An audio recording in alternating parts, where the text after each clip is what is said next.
Imagine a world where darkness reigns, where a strange snow perpetually falls, where the whimsy of swirling currents determines the patterns of life, and yet life flourishes. It is a world seen by few, the underwater world of Glacier Bay. Glacier Bay National Park and Preserve encompasses 3.3 million acres of fjords, mountains, and ice.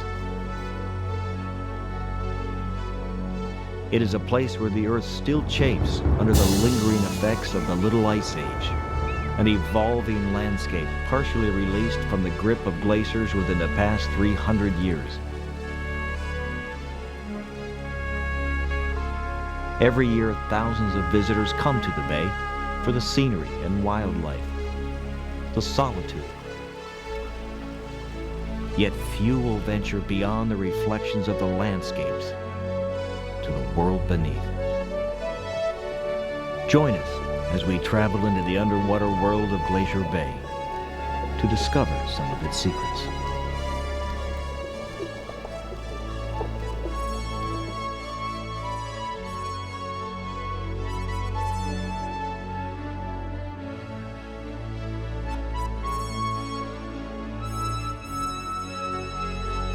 Glacier Bay is a fjord, a valley carved by glaciers now flooded by ocean water. It is here in the mountains that the glaciers that carved the bay were born. These rivers of ice flow down the mountainsides, carving deep valleys into the bedrock. Then in the 1700s, the glaciers began to retreat, pulling back 60 miles into the interior in the fastest glacial retreat in recorded history. Seawater flooded the deep trench where the ice had been, leaving a long fjord that exhibits some of the most complex oceanographic processes on Earth. The shallow, uneven bottom left by the retreating glaciers at the narrow entrance to the bay and the extreme tides in southeast Alaska combine to create a complex and powerful system of currents in the waters that flush into the bay from the Gulf of Alaska. The underwater landscape mimics the contours of what we see on land. The massive glaciers scoured the bay, in some areas leaving depths of over 1,400 feet. Surface and deep-water currents and the nutrients they carry help determine just where and how much life can be found in these waters. Glacier Bay is perhaps one of the most productive fjord ecosystems on the planet. This richness is due in large part to the presence of tiny plant-like organisms called phytoplankton. Smaller than a pinpoint, phytoplankton fuels virtually all life in this marine environment, from the smallest copepods to the giant humpback whales. Some parts of the bay are much more hospitable to life than others. Glacier Bay extends like a Y, 65 miles into the surrounding mountains. In the upper reaches of the bay, ice meets the sea. As it moves, a glacier pulverizes the rock beneath it. The resulting silt and clay are carried away by the streams and the calving ice that flow from the glacier. This fresh water and ice release huge amounts of sediments. Underwater, it's a challenging world. Here only a few hardy species can cope with these harsh conditions.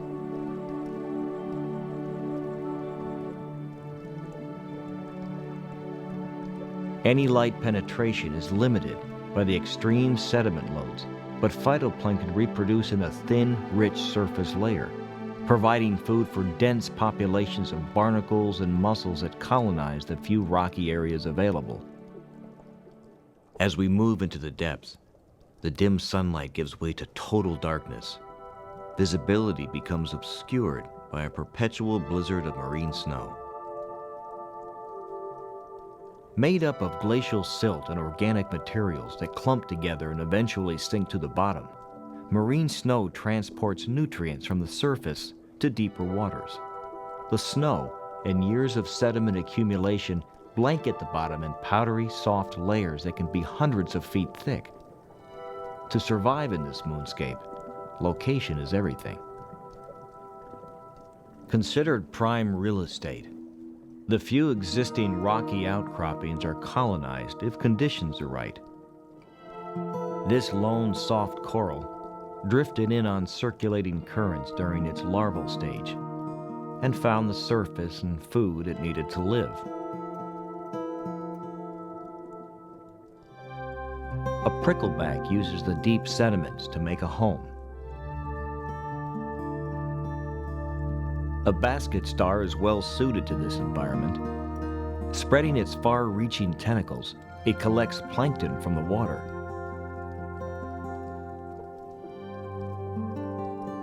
This unique setting, dominated by darkness, is a place of biological catastrophes.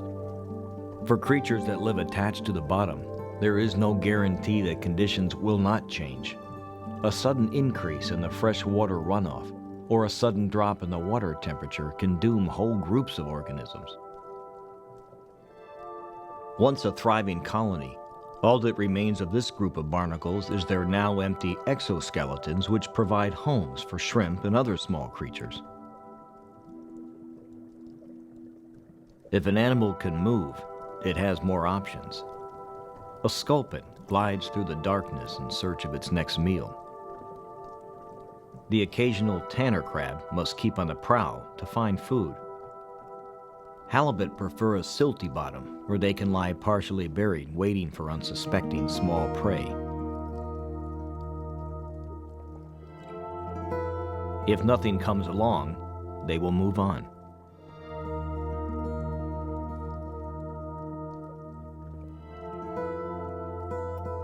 Born with a vertical orientation, this flatfish begins life with one eye on each side of its body. As it matures, one eye migrates to join the other, and it develops a horizontal attitude, giving it a Picasso-like quality.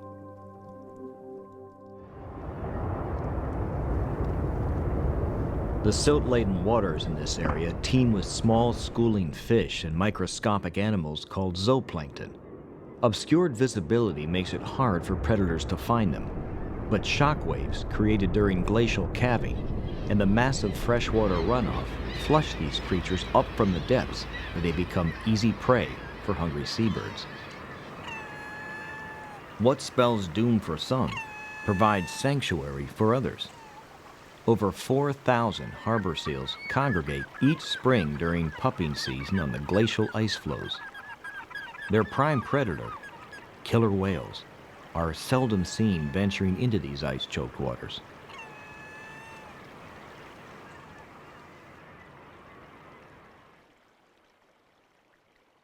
Moving down bay, away from the glaciers, changes on the landscape are apparent. Plants begin to reclaim the land.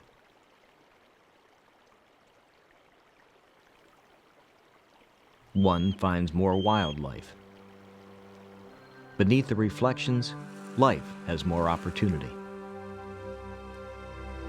Throughout spring and summer, sunlight penetrates the water's surface to a depth of 100 feet, sometimes more. There is less sediment in the water, making feeding easier for filter feeders like these cloud sponges, which must strain the water through their cells. They have grown to enormous size. Some reach more than 3 feet across. Their Swiss cheese-like structure makes a perfect home for this eelpout.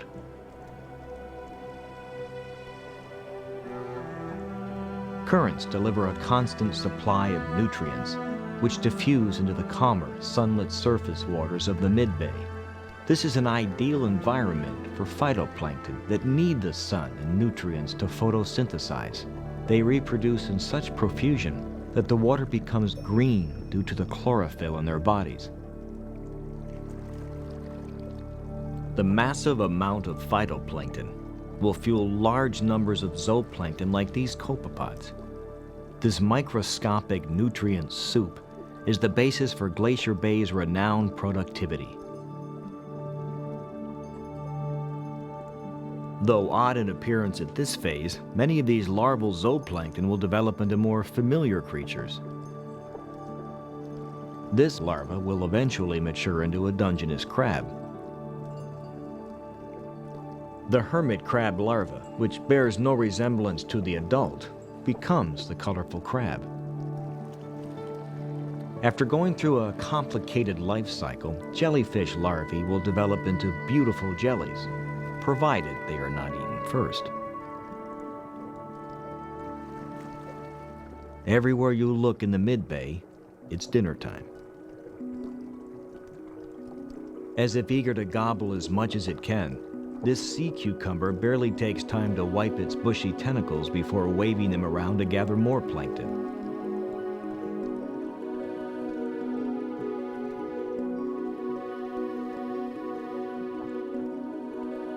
Barnacles begin life as free-swimming larvae, and then settle in large colonies where they use their specialized legs to strain nutrients from the water.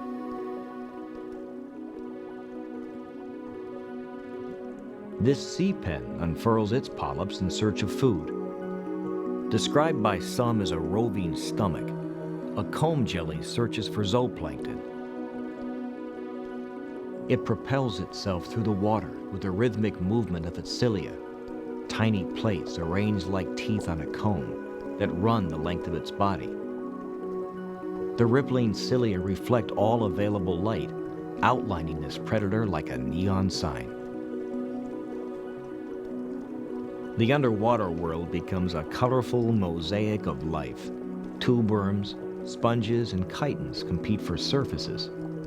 Fusotriton snails meticulously lay spirals of eggs.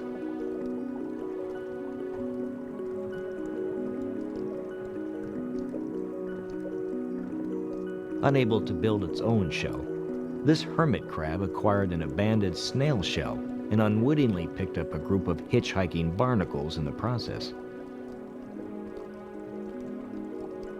A forest of anemones marks an especially rich location. By pumping water into their central cavities, they can stretch their bodies to an incredible length and be flexible in the currents. At 4 feet high, these animals tower over the seafloor.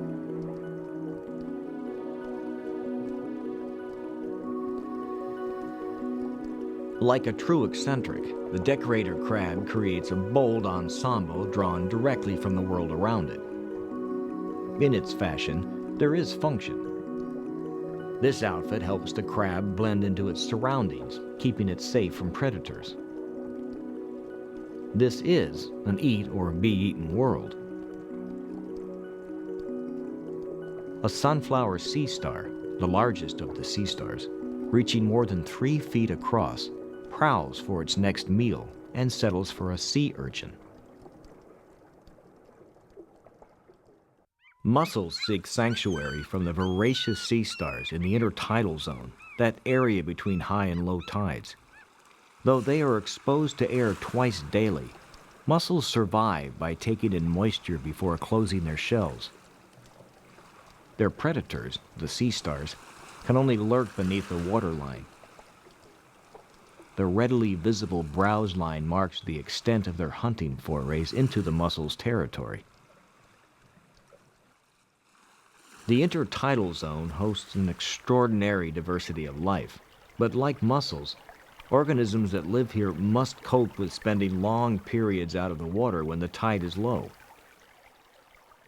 Such exposure has its risks. Almost every land creature that lives in Glacier Bay has been seen eating here. The native people of Glacier Bay, the Huna Tlingit, have a saying.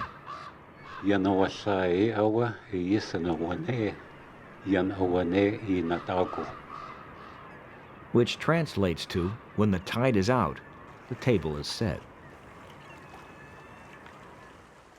The lower bay is where the power of the tidal currents plays its most dominant role. The water here is never placid due to the strong tidal currents passing over a shallow ridge left by the retreating glacier. Swift currents keep the waters churning, thoroughly mixing and distributing nutrients. Zooplankton thrive, as do small schooling fish that feed on them. The abundance of these small schooling fish is staggering. It is enough to draw humpback whales to the bay each spring from their wintering waters near Hawaii. An adult whale will eat about 2,000 pounds of these small fish every day throughout the summer. And whales aren't the only things that eat them. Gulls and phalaropes are ready to snatch up schooling fish that roil the surface. Other animals, such as sea anemones, allow the currents to bring food to them, cleaning up the scraps. Here in the lower bay, where the land has had the most time to recover from the effects of the glaciers, the streams run clear and are used by the salmon as a nursery. 2 to 4 years ago, these fish emerged from this stream as fingerlings and fed on the zooplankton of the bay before finding their way to the open ocean. They have now returned to complete their life's journey.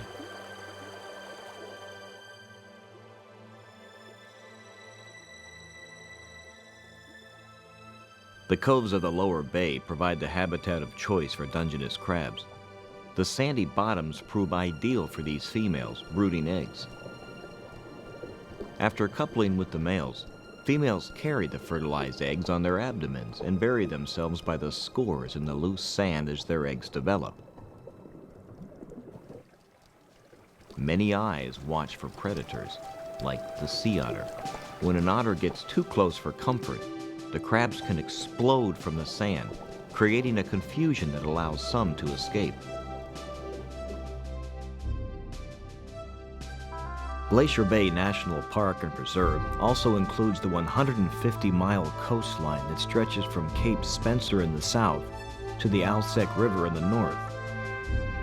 It is a twisting shore, rugged and wild, that must endure the full brunt of storms that blow in off the Gulf of Alaska.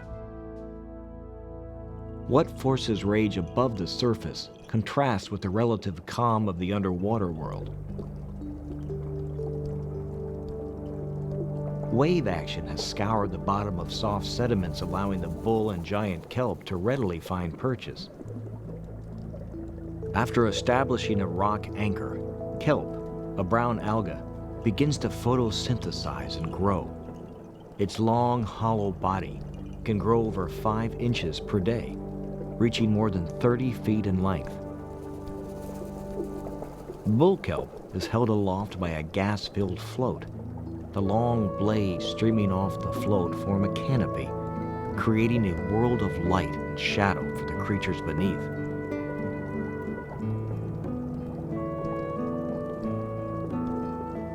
The blades of the giant kelp grow along the stalk all the way to the bottom, creating an underwater forest that provides habitat for a myriad of animals.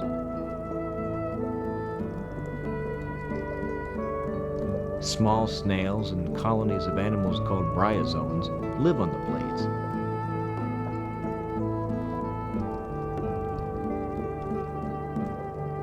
This orange-peeled nudibranch grows to a length of 7 inches.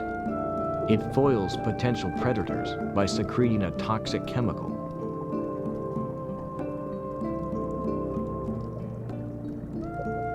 Rockfish hide in the maze from predators. Some, like this quillback, exhibit highly territorial behavior.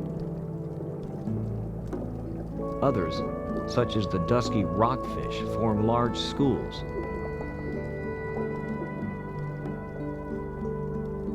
The ling cod favors the dense kelp forest in order to ambush its prey. And the kelp greenling adds a splash of color to the scene. On the surface, sea otters float in the kelp canopy. In rough weather, they will even wrap themselves in the blades to keep from being washed ashore. The presence of kelp forests and other algae depends in part on the presence of sea otters. Otters feed on sea urchins, which are grazers. The urchins scour the ocean bottom in search of algae to eat. Where urchins are plentiful, kelp does not flourish. The return of the sea otter from near extinction in the late 1800s is responsible for the lush kelp forests we see today.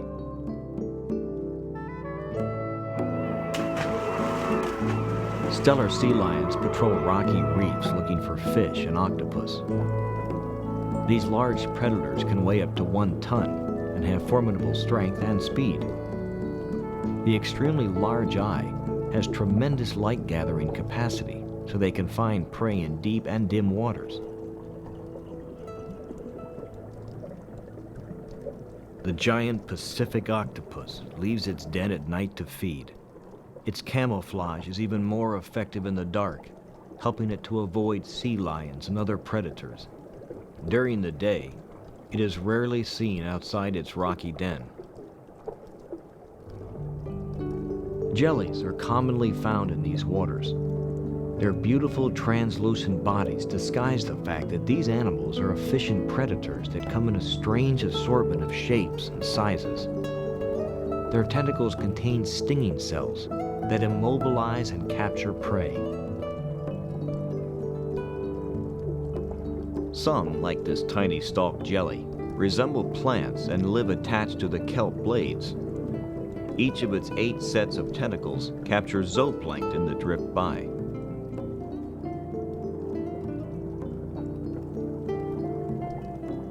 The lion's mane jelly can grow to over 6 feet in diameter, with tentacles 30 feet long. Its elegance belies its deadly sting, yet somehow the small Medusa fish has earned a reprieve. Immune to the jelly's poison, it seeks protection behind this curtain of death. Humans have long enjoyed the richness of Glacier Bay and its outer coast. It is the homeland of the Hunaklingit, who celebrated sea life in their art and legends. Passed down from generation to generation, the strongman totem story tells of a sea lion killing a village hunter, whose death was then avenged by a nephew. The nephew, thought to be lazy and weak, grabbed the sea lion, ripped it in half, and became the village strongman.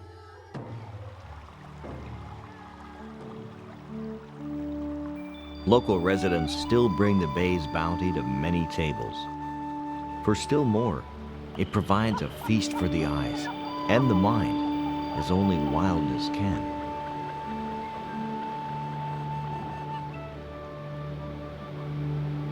Even before its designation as a national monument in 1925, the bay captured the imaginations of scientists. Today, this national park as a biosphere reserve, World Heritage Site, and marine reserve continues to intrigue. It is a living laboratory for researchers trying to unlock its many mysteries and understand the delicate role humans can play in balancing the use and preservation of this very complex ecosystem.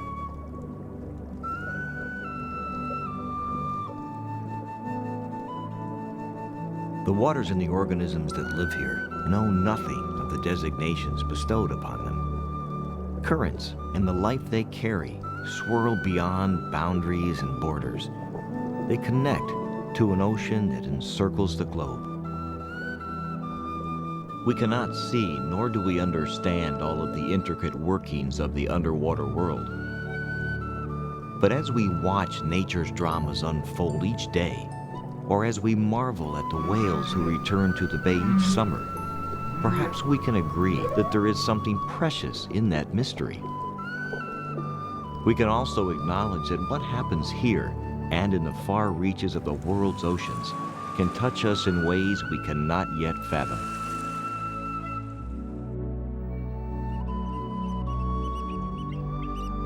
The choices we make today will determine what our children will discover beneath the reflections tomorrow.